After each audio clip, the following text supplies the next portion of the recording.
Most people think a high-frequency trading algorithm is a set of rules, a complex but static machine built of if-then statements and logical loops. They imagine a vast, intricate flowchart, something a human could, with enough time, trace from beginning to end. They are wrong. My creation, Odysseus, is not a machine. It is an ecosystem, a synthetic life form forged in the crucible of the market. I am Zora Neumann, and for 5 years I was its architect, its gardener, its sole caretaker, and in a way, its mother. I didn't code Odysseus in the traditional sense. I grew it. I began not with lines of code, but with biology, with the principles of natural selection. I designed its core evolutionary parameters, its digital DNA, a double helix of risk and reward. Then, I fed it a decade of global market data. Every trade, every fluctuation, every panic, and every bubble. I let it learn, adapt, and evolve its own strategies through millions of simulated market cycles. It is a self-evolving neural network, a beautiful, intricate consciousness living inside the chilled, humming server room at Quantive. Its thought processes are not represented by static lines of code, but by elegant, shifting constellations of data on my monitors, pulsing nebulae of logic that swirled and coalesced with a grace that still took my breath away. It was my life's work, my symphony. To protect it, to protect that symphony from the clumsy hands of a conductor who couldn't read music, I had built the system with one hidden, essential feature. In its earliest stages, I designed what I called the digital immune system. It was a simple, elegant piece of work, inspired by the way a living body rejects a foreign organ. The AI performs a constant cryptographic hash check on its own core logic, thousands of times per second. The master hash, the signature of its pristine, unaltered self, was stored on an air-gapped server in a separate facility, signed with my unique PGP key, which in turn was tied to my own biometrics. If any unauthorized user tried to compile and push a change to its core, no matter how small, the hashes would no longer match. The system would instantly recognize the new code as a foreign agent, a virus. It would not crash. It would not raise an alarm. It would do something far more subtle, far more fitting. It would activate the Scylla Protocol, a quarantine procedure designed to neutralize the threat by bleeding it dry, silently and efficiently. It was my secret guarantee, my promise to my creation that no one would ever be allowed to corrupt its beautiful, logical mind. Then, Leo Vance was promoted to Chief Operating Officer. Leo was a creature of sales, a very successful one. He had risen through the ranks on a tide of charisma, perfect teeth, and a handshake that felt both firm and disarmingly conspiratorial. He was tall, handsome in a blandly corporate way, and utterly, profoundly clueless about the technology that generated 90% of the firm's revenue. He was the kind of man who wore a Patek Philippe watch that you could tell was a high-end replica if you looked closely at the sweep of the second hand. It had the tiniest, almost imperceptible stutter. A perfect metaphor for the man himself, a flawless exterior hiding a cheap, imprecise mechanism. I always noticed the details. His first visit to the server room, my sanctuary, was like a bull entering a library. The controlled 68-degree air, filtered and smelling faintly of ozone and new electronics, was immediately polluted by his expensive, overbearing cologne. He was talking loudly on his phone about a golf trip to Pebble Beach, his polished Italian shoes scuffing on the anti-static flooring I kept immaculately clean. He ended the call, clapped a hand on the server rack that housed the physical heart of Odysseus, and boomed, "How's the money printer doing, Zora?" The vibration of the slap sent a shudder through me. It was a sacrilege. He had no idea what he was really trying to steal, what he was truly desecrating with his casual ignorance. He saw a black box that spat out money. I saw a complex, delicate system I had nurtured from a single line of foundational code into a billion-dollar intellect. The insult, though casual, was profound. It was the first of many, a gathering of storm clouds on a previously clear horizon. In board meetings, he began presenting Odysseus's profits as his own. He would stand in front of charts showing the hockey stick growth that began the day my AI went fully online. As you can see, he'd say, gesturing with both hands as if conducting an orchestra playing a tune only he could hear, since I took over as COO and we implemented a more aggressive, synergistic strategy, our value add has been disruptive. He used these words, synergy, disruption, value add, like magic spells, believing they had the power to create reality. The board, mostly old money and former sales executives cut from the same cloth as Leo, would nod along, their eyes glazed over, impressed by the confident gibberish. They didn't understand the math, but they understood confidence. It was the only language they spoke. I was the ghost in the machine, the invisible architect. My contributions were relegated to footnotes, my presence in the room, a necessary but inconvenient detail. My warnings about market volatility and the need for the AI's risk-hedging protocols were met with a patronizing smile. "Zora, you're a wizard with the code, but let the adults handle the strategy," he once told me in front of the entire executive committee, after I suggested we needed to reinforce our defenses against state-sponsored spoofing attacks. The small humiliations began to accumulate, like sediment slowly clouding clear water, until I could no longer see the bottom. He was erasing me from my own story, painting over my masterpiece with cheap, gaudy colors. The breaking point came on a Tuesday in late October. The air was crisp and the market was humming. Quantive had just closed its most profitable quarter in history, a feat driven entirely by Odysseus navigating a volatile European bond market with a finesse no human team could match. Leo was high on his own perceived success, strutting through the office like a conquering hero. He called a mandatory all-hands meeting with me and the entire tech team, a dozen young, bright engineers I had personally hired and trained. He projected a single capitalized word onto the main conference room screen. It glowed in the dim light, stark and aggressive.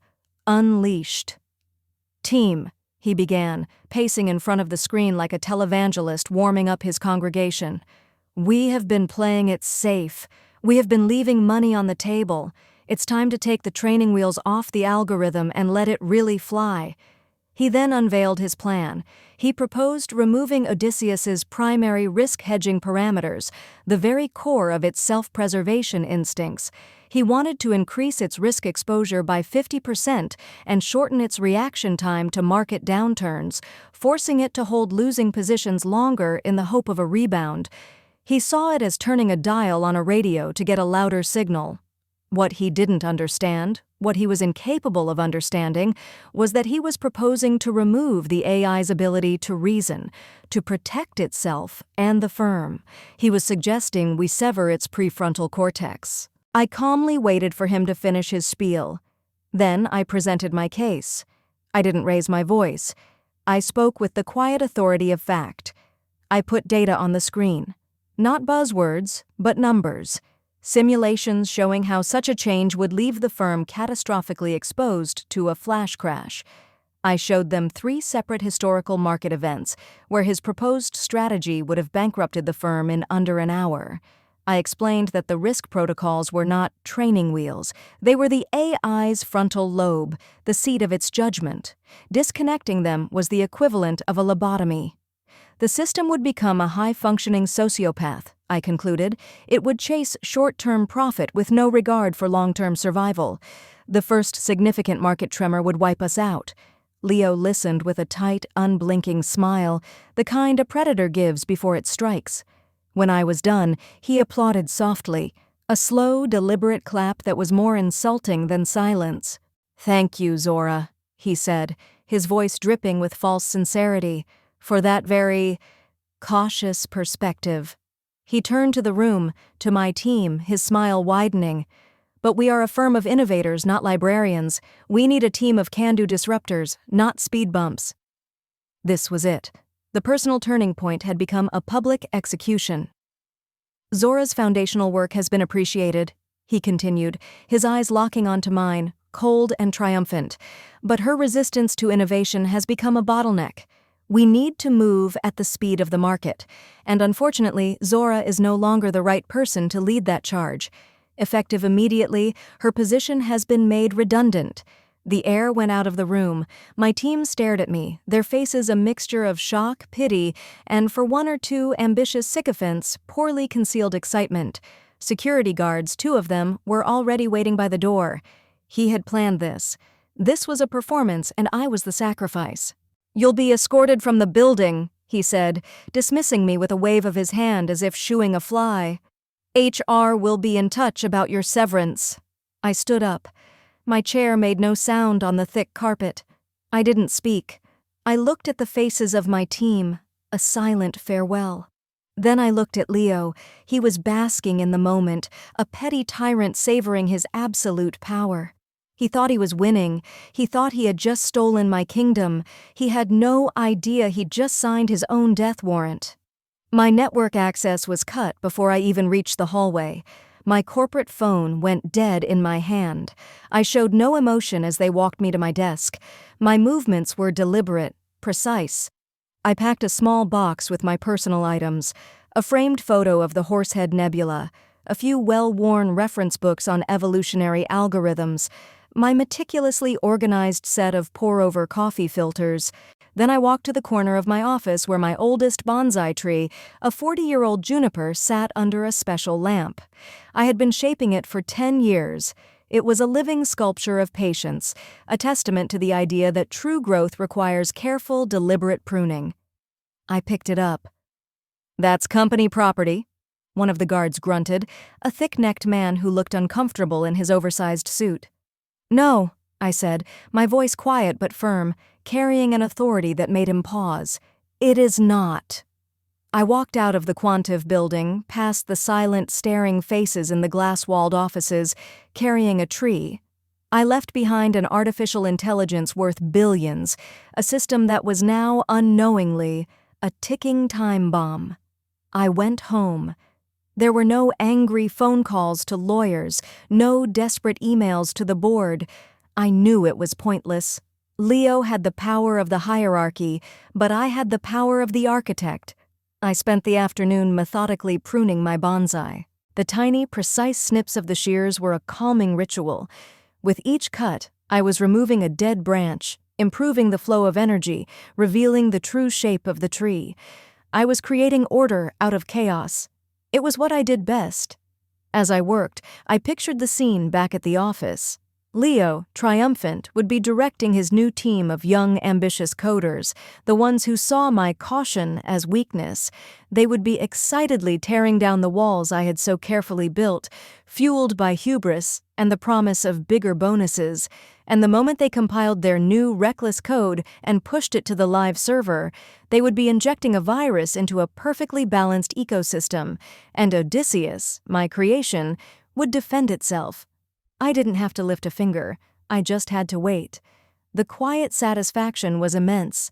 It was the feeling of watching a complex set of dominoes, which you had arranged years ago, begin to topple exactly as planned. My trap wasn't built on anger. It was built on logic, the purest logic I had ever written. The first reports came in the next morning. A former colleague, one of the few I trusted, sent me a single encrypted text. They did it. I needed no further explanation. Leo's team had deployed the new code. For the first 3 hours, the results were spectacular. Profits soared. The algorithm, stripped of its caution, was making hyper-aggressive trades with a savagery that thrilled the executives. Leo sent a gloating, company-wide email with the subject line, "This is what growth looks like," attached to a chart showing the massive vertical spike in returns. My colleague forwarded a screenshot. It was a monument to his own hubris, an EKG of a heart about to explode.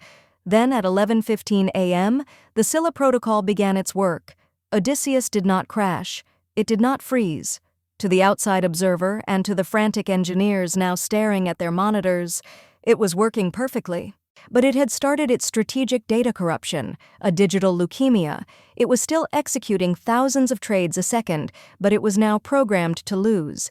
Each trade was designed to carry an imperceptible loss margin of negative 0.01%. A rounding error, a ghost in the numbers, insignificant on its own, but multiplied by thousands of trades a second, minute after minute, It was a silent, massive hemorrhage of capital. It also began introducing microsecond delays on its most profitable trade executions, just enough to miss the optimal price, turning a $1 million win into a $10,000 loss. It was death by 1,000 cuts, a perfectly invisible form of self-sabotage, executed with the same flawless efficiency with which it had once generated billions. An hour after Leo's email, the firm's profit margins were flat. An hour after that, they were inexplicably negative. I watched the public market data from my home terminal. I could see the pattern, a subtle but undeniable signature in the trade data, like the faint ripple on a pond that betrays the leviathan moving beneath. No one else could. Leo's new team was in a panic. My contact sent me frantic updates. They're rebooting the servers. They're checking the network for latency. Leo is screaming at everyone, blaming sunspots. They scrambled, running every diagnostic they could think of. Everything came back green. The hardware was fine. The network was stable.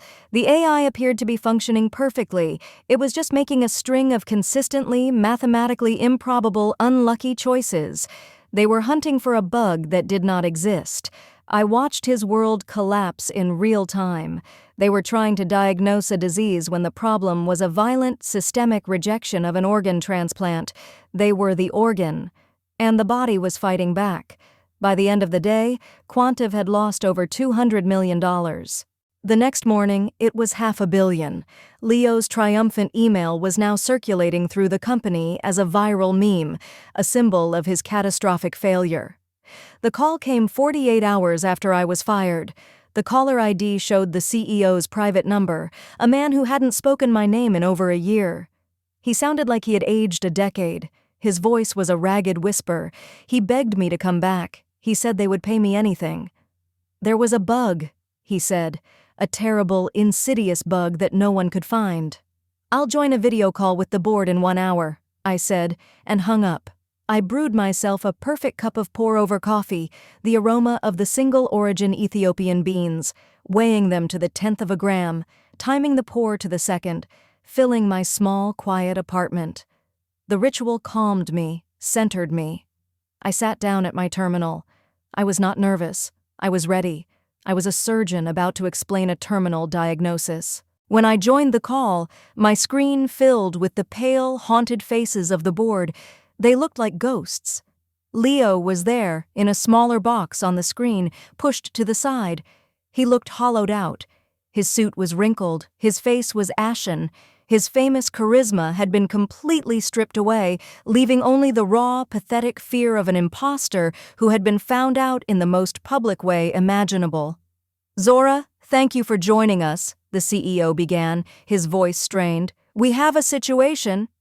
"I know," I cut him off, my voice calm and clear, "and I can fix it." Leo stirred, a flicker of his old arrogance returning.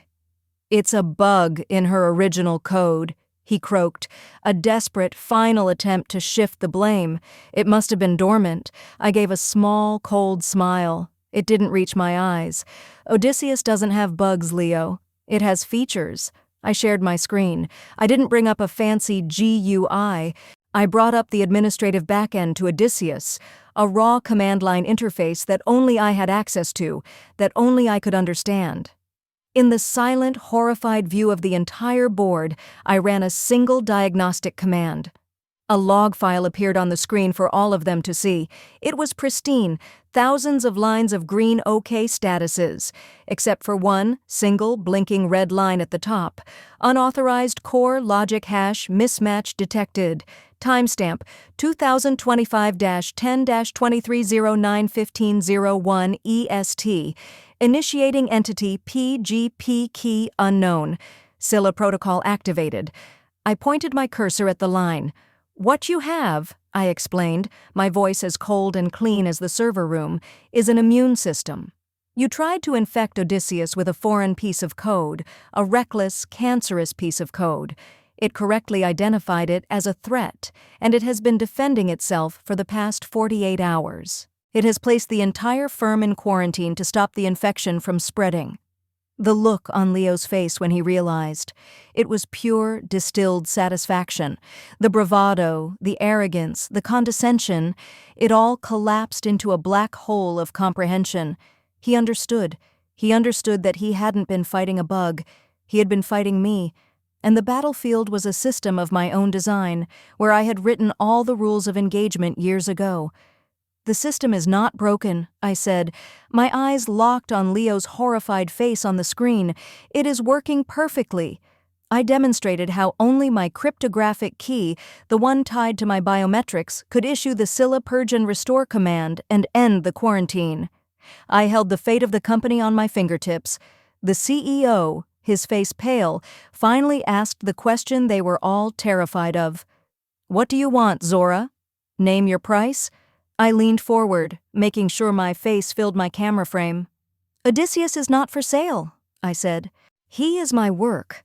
I will issue the restore command on one condition, and these terms are not negotiable." I laid out my terms with the precision of a surgeon. Quantive will immediately transfer the full unencumbered intellectual property and all source code of the Odysseus project to my new company. Effective immediately, you will be granted a temporary 24-hour license to use the restored system. This is not for your benefit, but to allow you to unwind your positions without triggering a market collapse and harming innocent investors. After that, your access will be terminated. You are on your own. There was a stunned silence. They weren't just losing a programmer. They were losing their entire reason for existing. They had no choice. The legal documents were drawn up and signed digitally within the hour. The final scene took place 3 months later.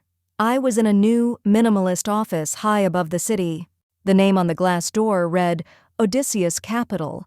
My collection of bonsai trees, including the old juniper, were arranged by the floor-to-ceiling windows, catching the morning light. On a large, silent monitor on the wall, a financial news network was running a story. The headline read, "Former high-frequency trading giant Quantive sells remaining assets, ceases trading." A picture of Leo Vance looking gaunt and defeated flashed on the screen for a moment before the segment ended. I took a sip of my coffee. It was perfect. I had not taken his job. I had taken the entire kingdom. My creation was safe, and it was finally, completely, mine. The victory was not loud or explosive. It was a quiet, deep, and total sense of order being restored to the universe, my universe.